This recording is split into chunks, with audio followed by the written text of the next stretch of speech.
I'm Rachel, 31, and I've built my life as a successful real estate investor, despite my family always favouring my sister Madison. When I discovered the historic Hawthorne estate, Madison's dream wedding venue, was for sale, something clicked inside me. After years of being overlooked, I bought it anonymously. You should have seen their faces when I revealed I owned the place they'd been begging to use. Before I tell you how I took back what was rightfully mine, let me know where you're watching from in the comments, and hit that subscribe button if you've ever felt overlooked in your own family. Growing up in suburban Boston in the early 2000s, our family looked picture perfect from the outside. My parents, Linda and Robert Wilson, worked respectable jobs, Mom as an elementary school teacher and Dad as a bank manager. We lived in a modest 2-story colonial with a well-kept yard, the quintessential middle-class American family. And then there was my sister Madison, 3 years younger than me, with her natural blonde curls and winning smile that seemed to charm everyone instantly. The signs of favouritism started subtly.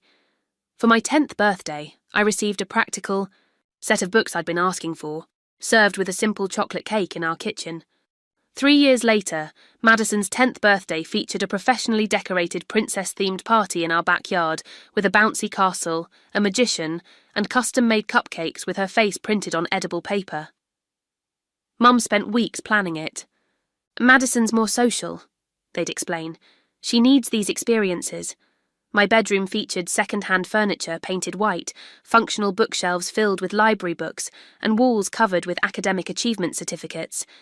Madison's room underwent regular redecorations, pink princess phase, followed by a pop star phase, then a boho chic makeover when she turned 13.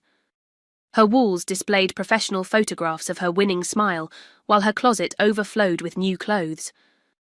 I threw myself into academics, finding validation in the praise from teachers instead of parents. In 7th grade, I won the regional science fair with a project on sustainable urban planning. The award ceremony fell on the same day as Madison's dance recital. My parents didn't even pretend it was a difficult choice. "We'll see your certificate when you get home," Mum said, adjusting Madison's dance costume. "Your sister needs us there for support. You understand, right? You're so independent." I sat alone at the awards ceremony, watching other parents beam with pride, taking photos and bringing flowers. I clutched my blue ribbon tightly, forcing back tears when the organiser asked where my family was. That night, I pinned the ribbon to my bulletin board myself, while my parents gushed over videos of Madison's performance downstairs. My grandmother Eleanor was different. Living an hour away in a cosy Cape Cod cottage filled with books and the smell of cinnamon, she became my sanctuary.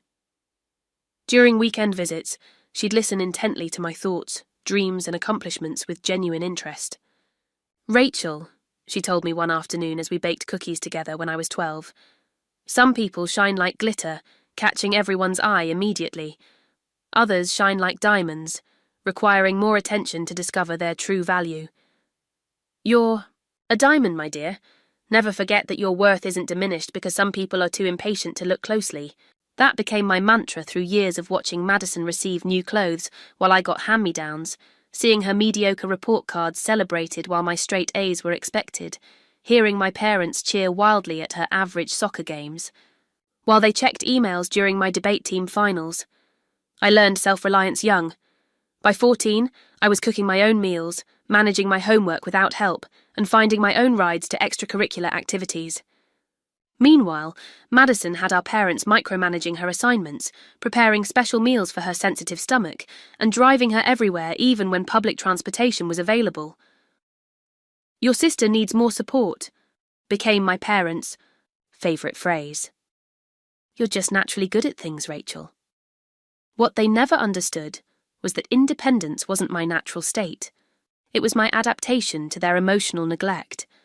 I stopped asking for help with calculus homework after being told, "Figure it out yourself, we need to help Madison with her English essay." I stopped sharing my accomplishments after too many distracted nods. I stopped expecting them to attend my events after too many empty chairs. By high school graduation, I'd constructed a carefully controlled persona, the self-sufficient achiever who didn't need anyone. Inside, however, the little girl who just wanted her parents to be proud of her, never quite disappeared. When my college acceptance letters arrived senior year, I spread them across our dining table with trembling hands. Harvard, Yale, Columbia, and Stanford, all offering me admission. The culmination of years of perfect grades, leadership positions, and carefully crafted essays had paid off. My heart raced as I heard my parents' car pull into the driveway. Finally, they would have to acknowledge my hard work. "That's nice, honey," Mum said, glancing briefly at the prestigious letterheads, before turning to Madison. "Maddie, did you decide what you're wearing to prom?" Dad at least squeezed my shoulder. "Good job, kiddo. Those are some fancy schools. Have you figured out how you're paying for them?" Their question made my stomach sink. We had discussed college, financing for years. They had established college funds for both Madison and me. I reminded them of this, and the uncomfortable silence that followed told me everything. "Well," Dad finally said, clearing his throat, "we had to dip into your fund a bit for some family expenses." The family expenses turned out to be Madison's modelling portfolio photo shoots, pageant entry fees, and private dance lessons. My college fund had been nearly depleted while Madison's remained untouched. I accepted a scholarship to Wharton School of Business, supplementing it with 3 part-time jobs. My weekdays started at 5 a.m, rushing between classes, the campus coffee shop, the library reference desk, and evening tutoring sessions.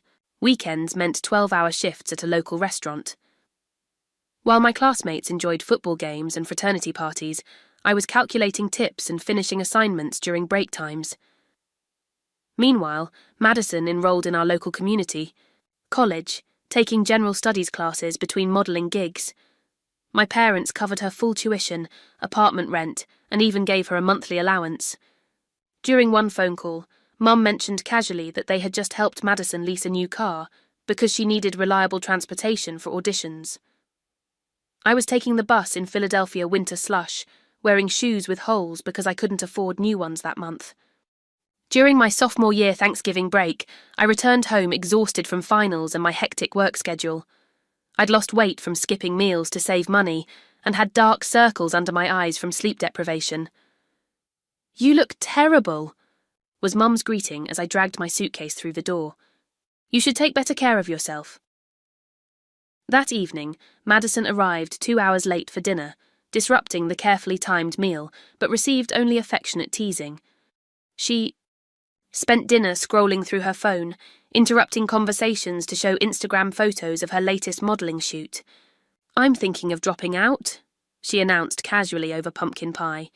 "College isn't really necessary for my career, and my follower count is growing."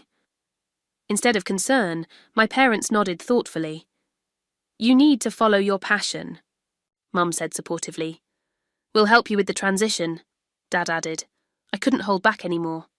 "Are you serious? You emptied my college fund, but you're fine with her wasting her education?" The silence that followed was deafening. "Rachel," Dad finally said sternly, "your sister has different talents. Not everyone needs to follow your path." That night, I called my grandmother from my childhood bedroom, tears streaming down my face. "I can't do this anymore, Grandma. They don't see me. They never have." Her voice was gentle but firm. "Then build a life where you're seen, Rachel. Success is the best revenge, but more importantly, it's your path to freedom." 2 months later, my grandfather passed away unexpectedly. He left most of his modest estate to Grandma, but included a small inheritance of $20,000 for me, his only specific bequest to any grandchild. While my parents questioned why Madison received nothing, I knew. Grandpa had watched quietly for years, seeing what I was only beginning to understand. I used that money to make my first real estate investment, a run-down studio apartment near campus that I renovated on weekends and rented to another student.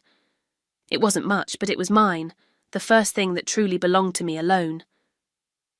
After graduation, I limited my visits home to major holidays and brief obligatory appearances. Each interaction only reinforced what I already knew. I would never be the daughter they wanted. The commercial real estate market in Philadelphia was competitive and unwelcoming to a fresh-faced 22-year-old woman with a single property in her portfolio. During my first year post-graduation, I faced constant rejection, condescension, and dismissal.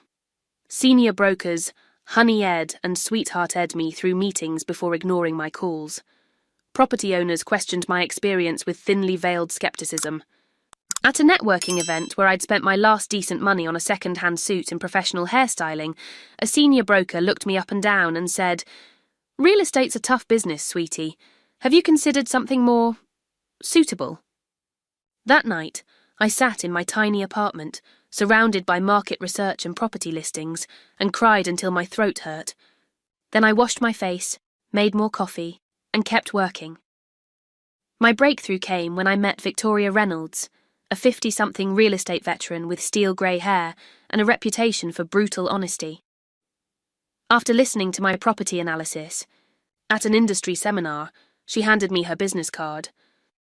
"You've done your homework, kid. Most of these idiots haven't. Come see me Monday." Victoria became my mentor, teaching me to navigate the male-dominated industry while recognizing my analytical strengths. She didn't coddle me. She pushed me harder than anyone ever had, expecting excellence and accepting no excuses. "You've got good instincts and better research skills," she told me after I successfully closed my first commercial deal under her guidance. "But you've got a chip on your shoulder the size of Texas. Channel that anger into ambition, not bitterness." By 27, I had established a reputation for identifying undervalued properties with hidden potential. My specialty became historic buildings that others considered too risky or complicated. I loved the challenge of preserving their character while making them profitable again. Each success built my confidence and portfolio. My professional network expanded, but I kept people at arm's length emotionally. A relationship with Michael, a kind architectural engineer, ended after 8 months when he gently pointed out that I never let him see the real me. "You've built walls so high, Rachel," he said during our last dinner together. "I'm not sure you even know how to let them down anymore." His words haunted me into therapy, where Dr. Linden helped me recognize the patterns of emotional self-protection I'd developed from childhood. Our weekly sessions became a lifeline as I worked through years of accumulated hurt. "You didn't imagine the favoritism," she confirmed after several months, "but you can choose how it shapes your future." I built a chosen family from carefully cultivated friendships. Zoe, my straight-talking attorney. Daniel, a restaurant owner who fed me proper meals when I worked too much. Amber, my jogging partner who pushed me to maintain work-life balance. And Thomas, Victoria's son, who became like the brother I'd never had. My financial success accelerated with each year. I purchased a modern loft in a building I had renovated, furnished it with pieces that brought me joy rather than status, and created the warm, welcoming home I'd always craved. My office overlooking the Philadelphia skyline housed an expanding team of like-minded professionals who shared my vision. Occasional family interactions continued, though with diminishing frequency. Madison had indeed dropped out of college, cycling through modelling jobs, influencer partnerships and retail positions. My parents subsidised her lifestyle through loans that never seemed to require repayment, while questioning my risky career choices despite my growing success. During a rare Sunday dinner at their house when I was 29, Mum picked at her food while complaining about their financial struggles. "The house needs a new roof, but I don't know how we'll manage it with helping Madison with her rent again." I offered to help, explaining that I was in a position to assist financially. The suggestion was met with uncomfortable silence. "We couldn't take your money," Dad finally said, though they had no problem depleting my college fund for Madison years earlier. "Besides," Mum added with a dismissive wave, "all that money stuff isn't real security. Property values can crash overnight." Their dismissal of my decade of hard work stung, but no longer devastated me. I had found peace and validation within myself and my chosen circle. The annual dinner with Grandma Eleanor remained my true family ritual, her pride in my accomplishments genuine and unwavering. "You've built something beautiful," she told me during our last visit before her health began to decline. "Not just your business, but yourself." My mother's call came on a Tuesday afternoon while I was reviewing contracts for a new development project. Seeing her name on my caller ID was unusual enough that my assistant raised her eyebrows questioningly. "Everything okay?" she mouthed, as I answered. "Rachel, darling." Mum's voice carried an enthusiasm rarely directed at me. "We need you to come for dinner this Friday, something important to discuss." My stomach tightened with familiar anxiety. "I have plans already," I lied, reflexively. "You'll need to change them. This is family business." Her tone left no room for negotiation. "Madison has news." And there it was, the real reason for the summons. I agreed reluctantly, rearranging my actual plans with friends who understood my complicated family dynamics all too well. Friday evening. Found me parking in front of my childhood home, taking deep breaths as I prepared for whatever Madison-centric celebration awaited. The house looked the same, too many garden gnomes in the front yard, chipping paint on the shutters, but a new luxury SUV in the driveway that I knew my parents couldn't really afford. Inside, Madison was already holding court in the living room, radiant in a white sundress that highlighted her perfect tan. Beside her sat a tall man with carefully styled brown hair and the confident posture of old money. "Rachel!" she squealed with practiced enthusiasm.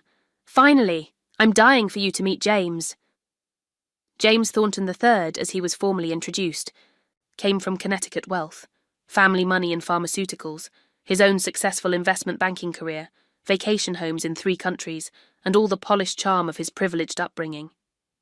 "Madison has told me so much about her brilliant big sister," he said, though his eyes revealed no recognition of any specific detail about me. Throughout the elaborate dinner Mum had prepared, all Madison's favourites, naturally. The reason for the gathering became clear. A massive diamond sparkled on Madison's left hand, catching the light with every dramatic gesture she made. "We're getting married in 6 months," Madison announced, though everyone but me clearly already knew. James proposed at sunset on his family's yacht in the Mediterranean. What followed was a tsunami of wedding details that had apparently been in planning for weeks without my knowledge. The date was set, the guest list at 300 people, the colour scheme selected, and most importantly, the venue secured. "We've booked Hawthorne Estate," Mum gushed, pulling up photos on her tablet. "The most exclusive historic venue in New England." The Hawthorne Estate was indeed spectacular, a 19th-century mansion with sprawling gardens, a renovated ballroom, and a reputation for hosting only the most elite events. The waiting list was rumoured to be years long. "James's family connections helped us secure it," Dad added proudly. Quite the coup. As dinner progressed, it became clear that my parents were emptying their retirement accounts to fund this extravaganza. Between whispered asides about costs and Mum's not-so-subtle comments about tightening our belts, I pieced together the financial reality. "We're looking at about 150,000, Dad mentioned casually, as if discussing the weather, rather than their life savings. I nearly choked on my water. "That's a lot. Are you sure that's wise?" Mum waved dismissively. "Your sister only gets married once." The irony of her certainty wasn't lost on me. "I can help," I offered, knowing I could easily contribute without financial strain. "I'd be happy to—" "Absolutely not," Dad interrupted firmly. "We're handling this," Madison chimed in. "Besides, Rachel, not everything is about money and practicality. Some things are about dreams and memories." The implication that I was somehow emotionally deficient for considering financial realities hung in the air. The conversation quickly turned to wedding party arrangements. "So I'll have 6 bridesmaids," Madison explained, ticking off names on her fingers. "My maid of honour is obviously Tiffany." I waited for my role to be mentioned, assuming I'd at least be included in the wedding party. "And Rachel," she finally added as an apparent afterthought. "You'll be bridesmaid number 6. The deliberate positioning, last, least important, was unmistakable. Not maid of honour, not even a senior bridesmaid, but the final name on a list of her friends. "I thought sisters were usually maids of honour," I said quietly. Madison's perfect smile tightened. Tiffany and I have been best friends forever. She knows me better than anyone. The unspoken message was clear. You don't know me. You're not important enough. And the dress might need alterations for you, she added, eyeing me critically. You're so businesslike in your build, not very feminine. Mum nodded in agreement while Dad studied his plate, avoiding the conversation entirely. By dessert, Madison was in full bridezilla mode, listing demands for my participation. Specific shoes that would help with your height issue, makeup professionally, done to brighten your severe features, and a strict diet plan so we all look good in photos. When I finally left that night, the familiar ache of exclusion had returned full force. In my car, I called Zoe, who listened to my recounting with increasing indignation. They're unbelievable, she fumed. Why do you still subject yourself to this? It was a question I couldn't fully answer, even to myself. 3 weeks after the wedding announcement dinner, I was reviewing potential investment properties when an intriguing listing caught my attention. A historic estate facing financial difficulties was discreetly seeking new ownership. The photos looked familiar, and with a jolt of recognition, I realised it was Hawthorne Estate, Madison's dream wedding venue.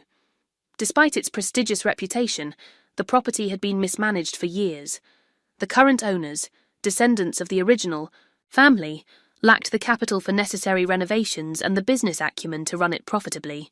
They were seeking a silent investor to save the property while maintaining its legacy. I studied the financial documents with professional detachment at first. The property had solid bones, but hemorrhaged money through inefficient operations, outdated systems, and poor marketing. With proper management and strategic investments, it could be transformed from a money pit into a profitable enterprise. For several days, I tried to ignore the personal connection, focusing solely on the business aspects. I ran projections, consulted industry contacts about the wedding venue market, and even drove by the property incognito. The investment made sense financially, but the entanglement with my family complicated matters. I called Victoria for her objective assessment. The numbers work, I explained, sharing my analysis. But there's a personal element I'm concerned about. After hearing the full story, Victoria was quiet for a long moment.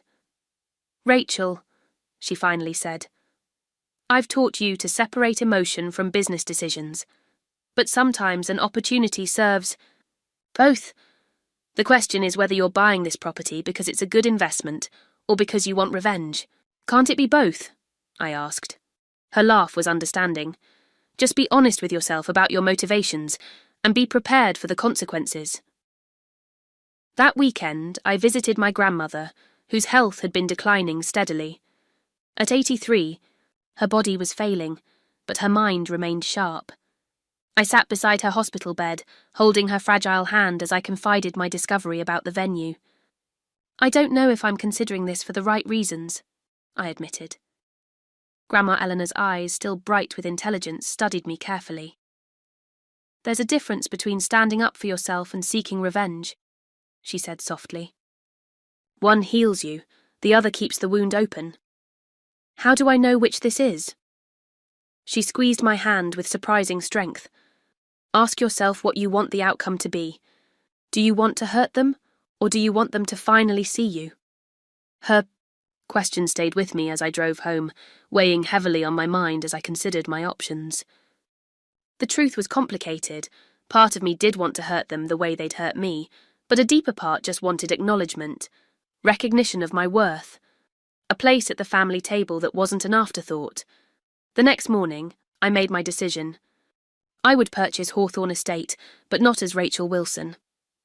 I established an anonymous holding company, Diamante Properties LLC, a nod to Grandma's diamond metaphor from my childhood, with layers of legal protection ensuring my identity remained concealed.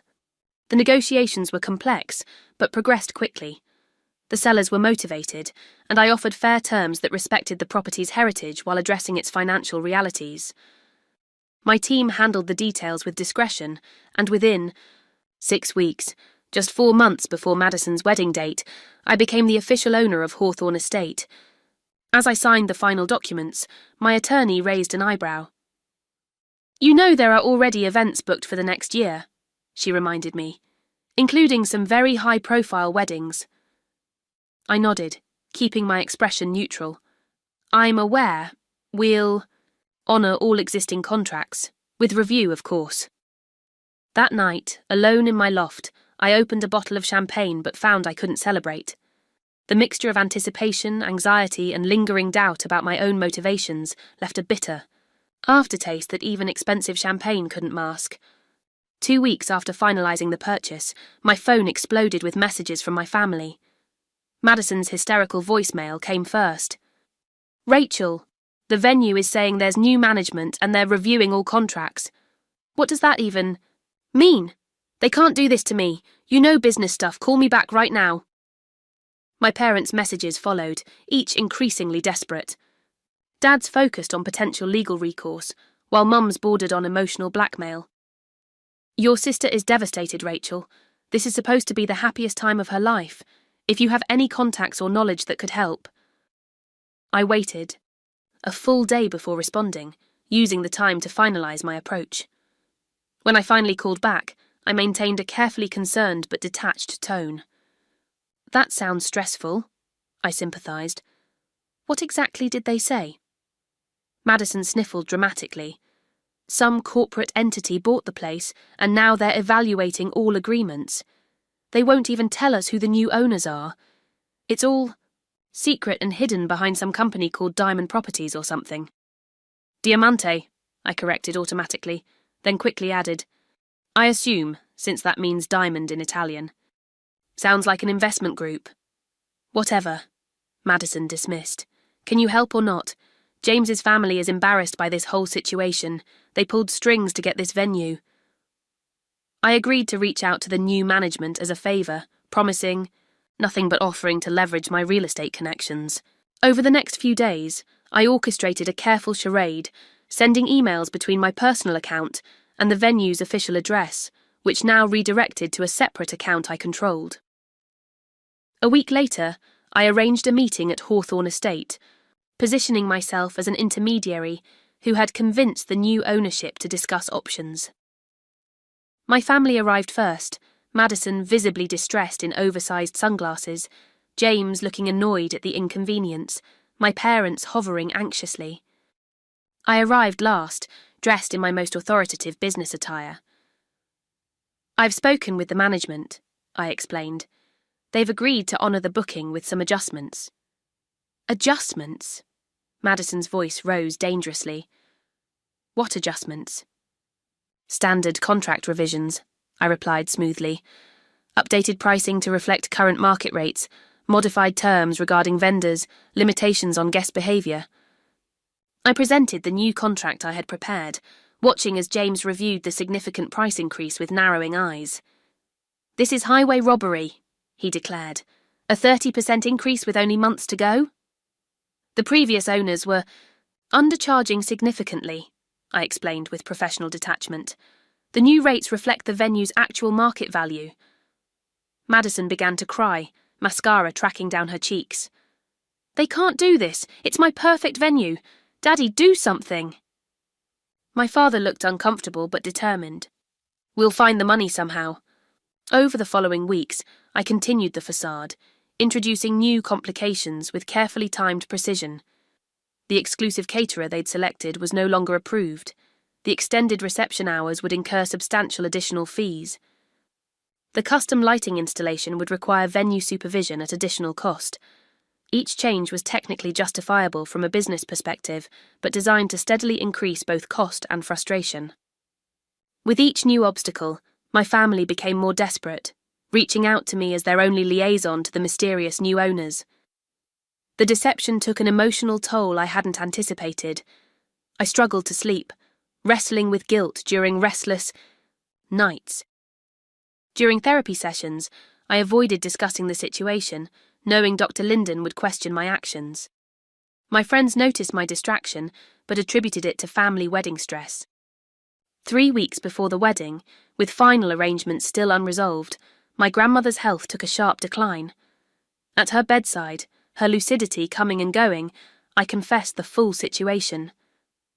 I'm controlling everything from behind the scenes, I admitted during a moment of clarity. They don't know it's me. Grandma's eyes, cloudy with medication but still perceptive, studied my face. And how does it feel? The question pierced through my defences. Hollow, I whispered. Not like I expected. She nodded slightly. Because revenge doesn't fill the empty spaces, Rachel. Only truth does. She squeezed my hand weakly. Be brave enough for the truth. The day before the wedding, I called an emergency meeting at Hawthorne Estate to resolve final details. The grand entrance hall with its sweeping staircase provided the perfect backdrop for what would come next. My family arrived tense and exhausted from weeks of wedding planning chaos. I'm afraid there's been another complication, I began. Of course there has, Madison snapped, her usually perfect appearance frayed from stress. There's been nothing but complications since these mysterious new owners took over. Yes, I agreed calmly. About those owners. I paused, heart pounding so loudly I was sure they could hear it. Years of hurt, dismissal, and invisibility crystallized into this moment of truth. I'm the owner, I said simply. Diamante Properties is my company. I bought Hawthorne Estate 2 months ago. The silence that followed was absolute. Madison's mouth opened and closed without sound. James looked between us in confusion. My father's face drained of colour, while my mother gripped the back of a chair for support. That's not possible, Dad finally said. You couldn't afford. My real estate portfolio is worth over $30 million, I stated without emotion. Hawthorne was a strategic acquisition. Madison found her voice, high and breaking. You did this on purpose. You're trying to ruin my wedding because you're jealous. Jealous. The word hung in the air between us. I've spent my entire life being treated as an afterthought in this family. College fund emptied for Madison's hobbies, achievements ignored, relegated to last place bridesmaid in my own sister's wedding. Years of carefully controlled emotions finally broke through. Do you have any idea what that feels like? To never, not once, be the priority, to always be the responsible one, the independent one, the one who doesn't need attention or support. My mother's face crumpled. Rachel, that's not true. We love you both the same. No, I replied firmly. You don't. You never have. And now you finally have to acknowledge my existence. The grand hall of Hawthorne Estate became the stage for the confrontation I'd both dreaded and needed for decades. Madison's tears had turned to fury, her perfect facade cracking completely. You've always been like this, she shouted, mascara streaking down her flushed cheeks. Cold and calculating and jealous of me, just because people like me better and I'm prettier and more sociable. Madison! My father's sharp interruption surprised us all. That's enough. James stood awkwardly, to the side, clearly reconsidering his future family connections. My mother had sunk into a velvet settee, looking suddenly older than her years. You can't do this, Madison continued, her voice breaking. You can't ruin my wedding. Don't you care about me at all? The question hung heavy in the ornate room. Did I care? Despite everything, she was still my sister. I do care, I said finally, but for once I'm caring about myself first. For 25 years, this family has operated with Madison at the centre of the universe. Today, we're acknowledging reality. I turned to my parents, keeping my voice steady despite the emotion threatening to overwhelm me. You emptied my college fund for her dance lessons and modelling portfolio. You missed my graduations for her auditions. You dismissed my career while subsidising her endless, fresh starts. And when I offered to help with this wedding financially, you rejected me, only to drain your retirement savings instead. My father's face had gone from defensive anger to something more complex, a dawning recognition that made him look away. We never meant to make you feel less important, my mother whispered. Intentions don't erase experiences, I replied. I needed parents too. I needed support and recognition and celebration, but I learned early that those things weren't available to me in this family. Madison had fallen uncharacteristically silent, watching this exchange with widening eyes, as if seeing our family dynamic from the outside for the first time. "What are you going to do?" she finally asked, her voice small. "About the wedding." It was the moment of choice Grandma Eleanor had prepared me for, revenge or resolution, punishment or possibility. "The wedding will proceed," I said after a measured pause. "Hawthorne Estate honours its contracts, but with conditions." I outlined my terms clearly. First, a genuine acknowledgement of the favouritism that had shaped our family. Second, family therapy sessions beginning the week after the honeymoon. Third, my role would be upgraded from last-place bridesmaid to co-maid of honour, sharing the position with Tiffany. Finally, my parents would accept my financial contribution toward the wedding, protecting their retirement. "These aren't negotiations," I concluded. "These are the terms for moving forward, not just with the wedding, but as a family." The silence that followed felt eternal. Finally, my father stood, his shoulders slumped in a way I'd never seen before. "You're right," he said, simply. "We've failed you, Rachel. Not just today or with this wedding, but consistently throughout your life." My mother joined him, tears streaming down her face. We told ourselves we were doing what was best, that Madison needed more attention, more support. We didn't see how that affected you. Their acknowledgement, the first genuine one in my memory, broke something loose inside me. Tears I'd held back for years finally came, not in the controlled, private way I usually allowed myself, but in heaving sobs that bent me forward. Madison approached hesitantly, her own makeup destroyed, looking younger and more vulnerable than I'd seen her in years. "I didn't know," she whispered. "I mean, I knew I got more everything, but I thought that's just how it was supposed to be." "It wasn't," I managed through tears. "It never was." That afternoon changed everything. The wedding proceeded the following day. Beautiful, elegant, and surprisingly meaningful. Standing beside Madison as co-maid of honour, I felt a new and fragile connection beginning to form. During her vows, she added an unplanned line about the importance of truly seeing the people we love, a small acknowledgement that brought fresh tears to my eyes. My grandmother watched the ceremony from a wheelchair, oxygen tank beside her, but beaming with pride. "You chose healing," she whispered when I bent to kiss her cheek. "That's my diamond girl." She passed away peacefully 3 weeks later, having lived just long enough to see the beginning of our family's healing. The promised therapy sessions were difficult, but transformative. My parents confronted their pattern of favouritism with painful honesty. Madison acknowledged her role in the dynamic and the privilege she'd unquestioningly accepted. I faced my own built-up resentment and the walls I'd constructed. 6 months after the wedding, we celebrated Thanksgiving together, the first holiday meal where I felt truly present and seen in my family.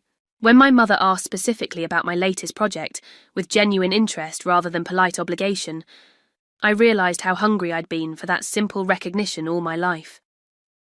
1 year after buying Hawthorne Estate, I established the Eleanor Wilson Foundation, using a portion of the venue's profits to provide scholarships for overlooked students, the quiet achievers whose brilliance often went unrecognised. At the Foundation's launch event, held in Hawthorne's ballroom, my parents and Madison stood proudly beside me as I cut the ribbon. "I never would have predicted this outcome," my father said privately afterward, his eyes moist. "I'm so proud of the woman you've become, despite our failures." "Not despite," I corrected gently.